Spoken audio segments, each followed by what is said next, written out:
na hinugot lang nila yung kwento mga kababayan sa kanilang guni-guni, sa kanilang imagination. Wala mang ganun po na plano. Inisip lang nila na may plano. Pero wala mang sinabi ang ICI o kahit na yung DOJ or Ombudsman na planong gawing state witness si Martin Romualdez. Nakita ninyo, naghaka-haka sila na kanilang pinaniwalaan. Pagkatapos tinanong mga kababayan kay Yossi Castro sa press briefing ng isang kaalyado nila na reporter ng Net25 na si Eden Santos na may lumilitawan niya. Nagpalitaw man lang po ng kwento si Pulong. Sa isip lang niya yon mga kababayan. Bigla lang lumitaw sa kanyang imagination na baka si Martin Romualdez gawing state witness. Wala man pong ganong plano. Gumagawa sila ng senaryo. Gumagawa sila ng intriga para siraan mga kababayan yung ICI.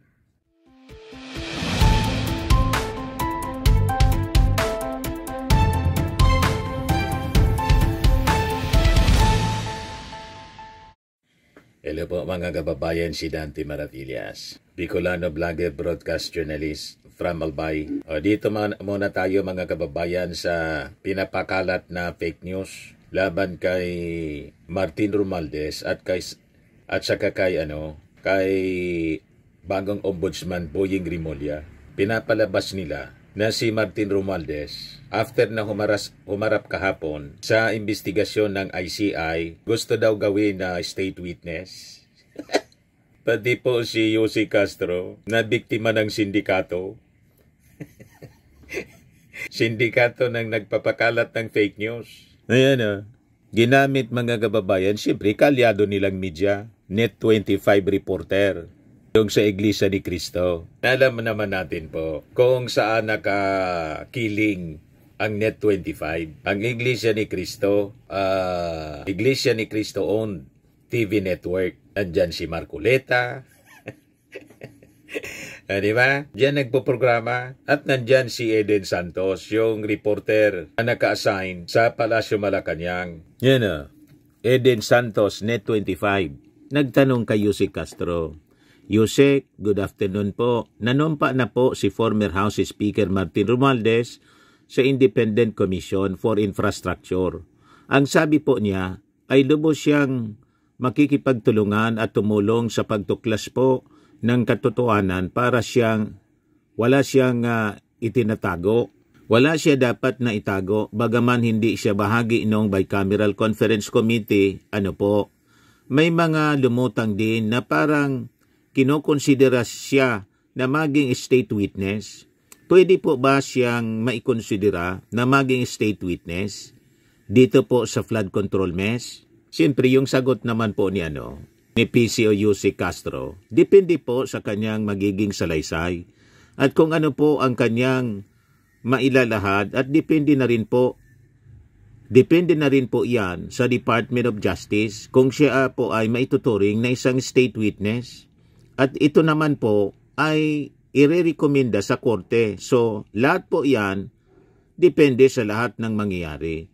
So, hindi pa po natin masasabi kung siya ay pwedeng maging state witness o hindi. Binitag mga kababayan ni Eden Santos si Yossi Castro, pero maayos naman yung sagot po ni Yossi Castro.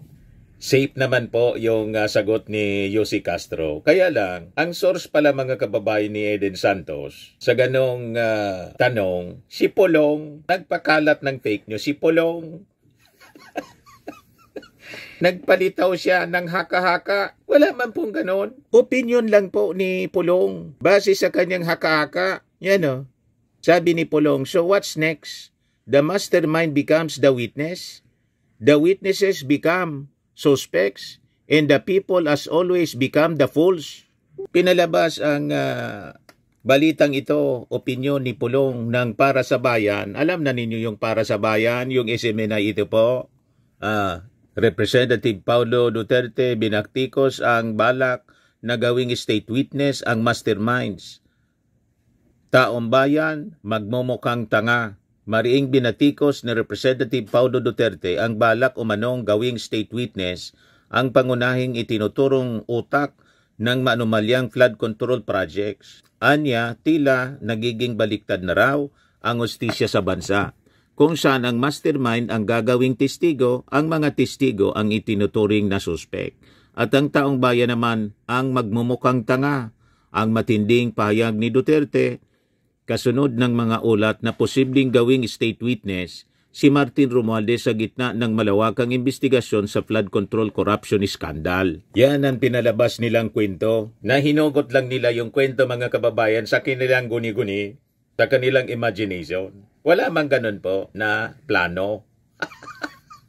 Inisip lang nila na may plano. Pero wala mang sinabi ang ICI o kahit na yung DOJ or Ombudsman na planong gawing state witness si Martin Romualdez. Nakita ninyo, naghaka-haka sila na kanilang pinaniwalaan. Pagkatapos tinanong mga kababayan kay Yossi Castro sa press briefing ng isang kaalyado nila na reporter ng Net25 na si Eden Santos na may lumilitawan niya. Nagpalitaw man lang po ng kwento si Pulong.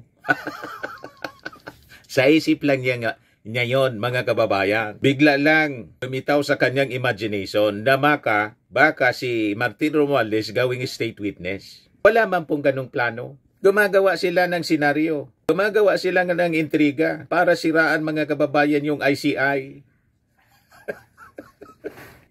Kasi doon sa investigasyon ng ICI, lumalabas mga kababayan na ang salarin malayo kay Martin Romualdez kasi nakapirma sa BICAM report si Chis Escudero, kalyado nila, forthwith. Yan po. Maliwanag pa, sabi ko, sa sikat ng araw ang salarin. Wala si Martin na pangalan at pirma sa BICAM report. Ang nakapirma si Quezon et al. Ay, si Quezon. Walang Martin Romualdez dyan.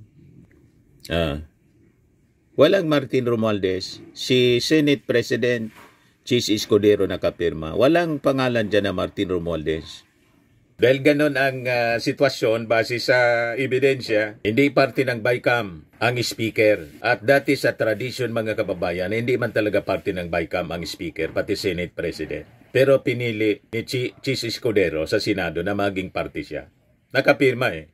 So because of that, mga kababayan, gusto na nilang siraan si Martin Romualdez. Pinapalabas yung ICI at saka yung DOJ, yung Ombudsman, planong gawing state witness po sa flood control scam si Martin Romualdez. Nakita na ninyo ang style nila gamit ang fake news. Ang source, yung pabrika ng fake news. Yan ang tinalataw ni Pulong, pinalitaw. So what's next? The mastermind becomes the witness. The witnesses become suspects, and the people as always become the fools. Diyan sila magaling mga kababayan, pero hindi natin hinahayaan na mauto, mabudol ang ating mga mamamayang Pilipino. Lahat ng mga pinapakalat nilang fake news, sabi ko sa inyo, mga kababayan, many times. Pag galing sa kanila po, wag na kayo maniniwala. Never na maniwala kayo. Kasi pag naniwala kayo, ibig sabihin yan, moron kayo. Mahinang nila lang, madaling maloko. Ulit-ulit nilang ginagawa. Ano niya, Mr. Maravillas, ang ebidensya mong fake news yun? Ayan mismo. Post, mga kababayan, kahapon ni Llanesca Tipante. Sino ito si Llanesca Tipante? Siya po si senior news producer ng GMA News Online. Yan Sabi ni Llanesca Pante sa kanyang report, post niya sa X or dating Twitter, Office of the Ombudsman Jesus Crispin Remulla warns the public against social media posts falsely stating that ex-speaker and late representative Martin Romualdez is being considered as state witness for flood control mess. Clip attached is what he said about the state witness, GMA News. Fake news anya yan. Ito yung clip ng sinabi ni Ombudsman Remulla. Yung state witness po na kinoconsider nyo doon? Meron kami kinoconsider. You'll find out. So, ulitin natin mga kababayan yung balita. Yung state witness po na kinoconsider nyo doon? Meron kami kinoconsider. You'll find out. Malapit na yan. Evaluation, konting evaluation na lang. So, may isa na kaming nako-consider. Isa pa lang. Isa pa lang. Isa pa lang. Medyo madami na. Marami nag-apply. Hindi, ito tandaan nyo, no? Itong state witness law natin was not created for a multitude of crimes committed by one person. Kasi usually yan, yung tao nag-apply ng state witness, nakasama siya, hindi siya most guilty, tsaka yung nangyari, isa lang yung nangyari. Pinakamarami, dalawang pangyayari. Di ba? Ito, ano to daan-daang kaso. Tsaka iba-ibang klaseng kaso. Bid rigging. Di ba? Bid rigging, Philippine Competition Act, 3019. Andiyan yan, di ba? Meron pa dyan, malversation. May falsification, malversation through falsification. So, you're talking about a multitude of crimes. So, is it easy to grant state witness status and give them blanket immunity? Yun ang legal question. I even asked that, we were discussing it yesterday with the Senior Associate Justice of the Supreme Court. Kasi ngayon nga, academic questions in our minds now as lawyers. How does it work when this happens? May narinig kayo na pangalan na Martin Romualdez? Yan mismo mga kababayan, ang statement ni Ombudsman Martin Romualdez. Kaya sabi ni GMA News Senior Producer Lianes Capanti, nagwarningan niya si Ombudsman Jesus Crispin Remulla sa publiko against social media posts falsely stating that ex-speaker and later Representative Martin Romualdez is being considered as state witness for flood control cases. Walang ganon na kinukonsider ni Ombudsman Remulla na maging state witness si Speaker Martin Romualdez. Nakita na ninyo? Kaya itong pinapakalat nila, gawa-gawa lang ni Pulong Duterte para tiraan ang investigasyon ng ICI.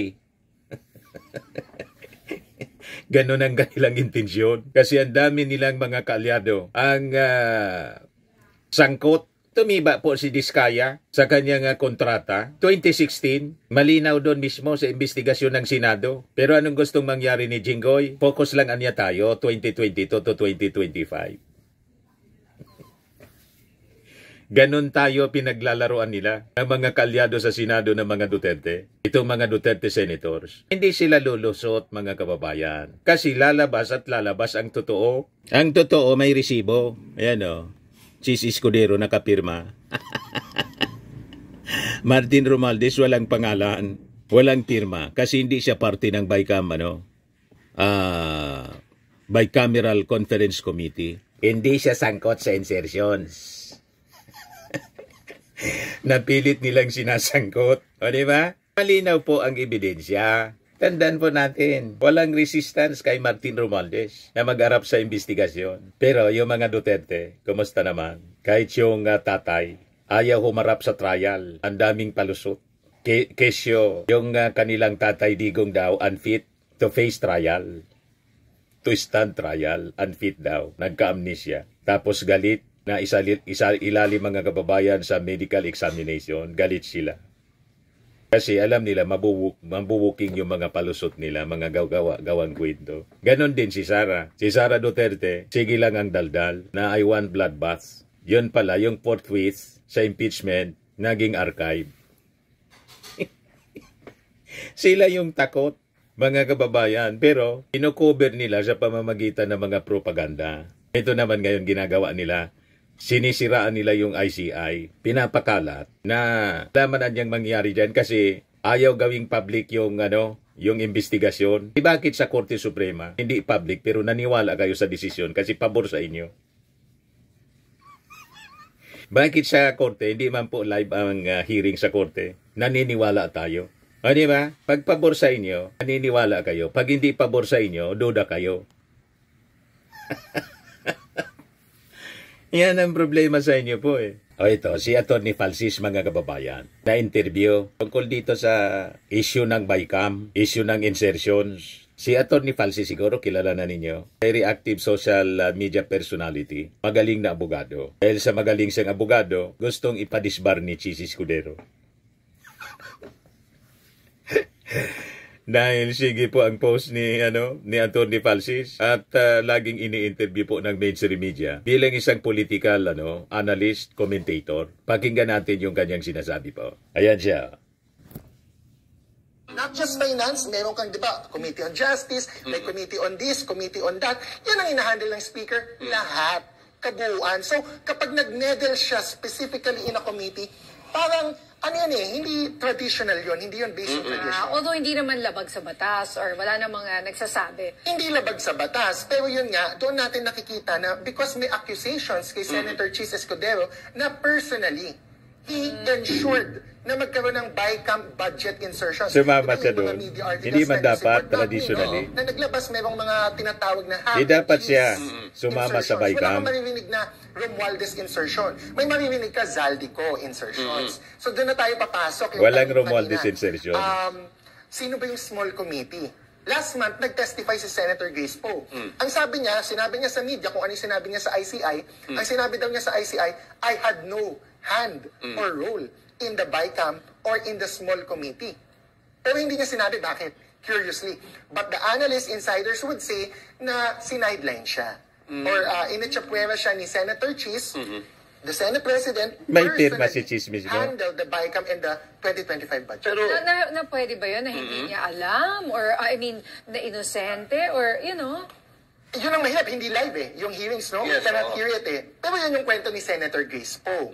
And yun yung mga sinasabi na sinumbong daw yan ni Senator Grace Poe kay Senator Tito Soto. Nasumbong yan na inatsapwera ako noong 2025 BICAM. Yun yung based from insiders or sources. Pero attorney, yun nga, yung pagkaka-include niya is ni dating Senate President Chis sa BICAM na dapat sabi niya hindi talaga dapat doon. Nasagot ba to doon sa manifestation speech niya?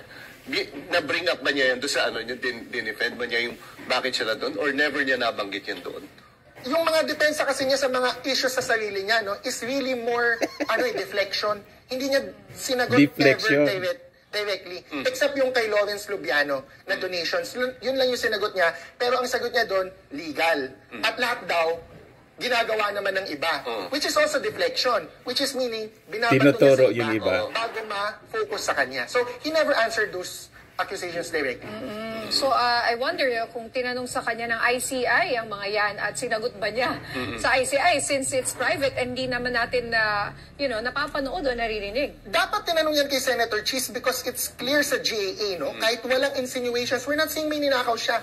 No, we're not saying may kinurap siya. What we're saying is democratically, hindi makatarungan yung insertions because question na yan ni Congressman Irice. Sabi niya, bakit nag-insert si Senator Chis ng 12 billion or 9 billion pesos, if I recall correctly, no, sa Sorsogon, which is his baluarte or province. And yet, sabi ni Congressman Irice, based on data, Sorsogon is not part of the top 10 poorest provinces. Kung mag-allocate ka, kung magbabaka ka ng billions, dapat doon sa mga poorest provinces. Saka yun yung attorney, nung nagbigay siya ng speech, dapat yun na yung chance niya na parang masagot na niya yung mga accusations. Pero ang ginawa nga niya is nag-deflect. I mean, sinabi niya, nagturo ng iba. So, sayang, wasted opportunity. Wasted opportunity because in fairness naman, di ba, pwede naman niya sabihin wala namang mali sa insertion. Yeah. Kung totoo naman yung project, kung wala namang ghost project, kung wala namang kinurakot, but he still has to explain bakit ang laki ng amount. Kaya yun. Tapos malipat na ako, dito ko dito sa ICI. Ano yung take nyo, sir, na ma-live stream to? Marami kasing nagsasabi na ma-politicize, anong tingin nyo po? Onti na lang, bibigay na yung ICI. Kasi recently, di ba, parang ang sabi nila, middle ground, compromise. Hindi kami magla-live stream, but we will do regular press con or summary reports. Which is dati hindi nila ginagawa. Yes. Di ba? The public really wants to know and hear. Kasi hindi naman tayo bata. We can assess for ourselves whether or not a certain resource person or witness is credible. So pag pinanood natin yan, kahit may DDS script, kahit may Marcos script, kahit may kakamping script, kahit anong script pa yan, ang taong bayan, that's our democratic right to come up with our own opinions and what we see and what we hear from what we hear. Okay, ang dami talaga nangyayari sa ating nagkaroon pa ng mga paglindol at saka pagbaha. Kumbaga, medyo natabunan ng konti, Although You see, mga kababayan, ang style nila deflection. Ang kampo ng mga Duterte, pag nasasabit po sa kung ano-anong kalukuhan, imbes na i-address nila frontally yung issue, ang ginagawa nila deflection. Magtuturo sila ng iba. Maninisi ng iba, mga kababayan. Pero yung sarili nila, hindi nila sinisisi sa mga kabuktutan na kanilang ginagawa or ginawa. Yan ang problema po. Tapos sabay sira doon sa mga institusyon na nagsasagawa ng investigasyon para pagdudahan yung desisyon, pagdudahan yung investigasyon. Tulad ngayon, target na po nila yung ICI na siraan. O diba? At ang pinapalaganap nila, yung mga trolls nila, mga kababayan, si Martin Romualdez daw gustong gawing state witness. Yan. Yan mga post. Sopero Dog Farm. Yan. Tapos walang mga profile pic kung ano-ano sana. Shout out sa pinakabagong state witness. Tapos may tawa pa. Ganon ang style nila sa mga propaganda. Tataka. Tapos, siya na yung nag-post, siya pa yung nagkomento. Bakit ganon, Pilipinas? Ang hirap mong mahalin. Tax ina. Kita ninyo? Tapos, siyempre, nakatimbre agad doon sa mga kalyado nila. Ayan. From mastermind into state witness. Grabe talaga, parang movie na unpredictable ang mangyayari. Yung aasahan mong makukulong, yung kalaban, pero iba ang nangyari. Yan. Sunod-sunod yan. Second prime suspect turns into state witness. Ang difota. You see? Yan. Yung mga kasama nilang magna din lahat, tahimik lang. Mga nakasipir bibig, pero pag Duterte na, kahit pala wala, pinipilit. Ngayon, ang talamak na korupsyon at ramdam naman ng lahat, pero ang pinupuntirya, mas korap daw. Mang panahon ni Duterte, sa daming ginawang highways ng panahon ng Duterte, halos lahat ng picture ngayon, kahit isang picture na ginawa ni Marcos, wala. Sa pinakamalaki niyang 5,500 na flood control, ni isa walang naipakitang matatag. Yung mga project sa flood control nasa Bulacan, lugar ni Boy Dica, Ilocos, sa lugar ni Kong Ortega, tapos ang imbestiga sa Davao, tapos yung lantad sa publiko, ang mga kumpanya ni Saldico. Kitang-kita natin yun at sigurado naman tayo nakasama si Romualdez. Doon kasi sa kanila ang pundo ng Pinas, tapos siya pa ang gagawing witness. Kakupala na talaga yan. Ang kita ninyo ang style nila, mga kababayan. Anyway, wag na nating basahin yung iba pa. Baka maniwala kayo sa kasinungalingan nila. Kasi ganun talaga po. Sinful nature of man. Because of our sinful nature, madali tayong maniwala sa mali. Pag mali, pag fake news, madaling paniwalaan. Pag totoo, duda tayo. It is because of the sinful nature of man. Natura ang isang tao. Kaya tingnan ninyo, pag chismis sa barangay, madaling kumalat, madaling paniwalaan. Pero pag nagpaliwanag ka, ang side mo, duda sila na nagsasabi ka ng totoo. Ganon mga kababayan talaga. Kaya wag na kayong magtaka kung bakit ganyan ang ating mundo. It is because of the sinful world, makasalanang mundo. Sa mga naghanap ng malinis and spacious fitness gym, pumunta lang po kayo sa aming Colossal Fitness Gym. We also offer Grab Car Rental with our brand new 2023 model ng Toyota Innova. We also accept booking for those who are planning to travel via PAL, Cebu Pacific, and other airline companies, local and international, and bills payment for Meralco Bills, PLDT, Aleco Bills, etc. Ang Colossal Fitness Gym is located at 3rd floor Security Bank Building, Landco Business Park, Legazpi City, Albay. For inquiries, look for Chilon Maravillas. Contact number 0966-802-0949. Yan yung aming Innova. Lagi na pong matao sa amin. Pati mga foreigners po, tingnan ninyo. Mga British tourists sila. Ang lalaki ng katawan na, mga kababayan, nag-gym sa amin. Ito naman po, Indian National. Ito mga mga European sila. Ito naman yung bago naming product na binibenta online, iGlow Serum. Whitening po siya galing sa South Korea. Tingnan ninyo yung epekto sa aking anak na architect entrepreneur, Riz Maravillas. For inquiries, look for Riz Maravillas on FB. Ito naman po, Firmax Firming and Lifting Cream, pinapahid po sa mga pulses in affected areas. Mainam po ito sa mga pains at paninigas na mga kaso-kasuan.